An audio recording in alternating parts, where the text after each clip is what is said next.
had a guy ask me a couple weeks ago, what have you done to develop the QBs that you've had? And I said, we built the school in the right place. That's really what it comes down to, is that we've just had great young men.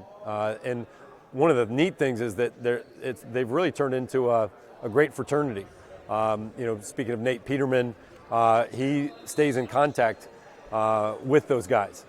When we had Riley and Joey, he came in and took those guys out to breakfast and talked to them about competing with the guys in the room instead of against the guys in the room. And they've got a social media thing where they stay together and they all encourage each other, and it's really neat to have been able to see that develop over the years. 20 years, one place, doesn't happen too long at a public school in the state of Florida, let alone the area. How have things changed at Bartram for you in 20 years?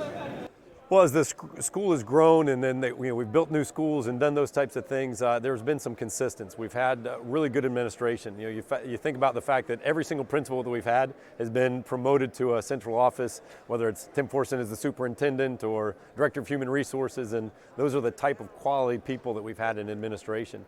And Chris Phelps is another one that's just a great administrator. He sees sports not as extracurricular but as curricular, and sees the value in them as far as the student's overall education. And so pouring the resources and time and the thing into making it great. Our administrator, Ben Wendell, our athletic director, does a great job of providing all the things that we need to help young people be successful. What's the secret to staying so young? You look like you did. Being bald. That my hair can't go gray, so I look the same.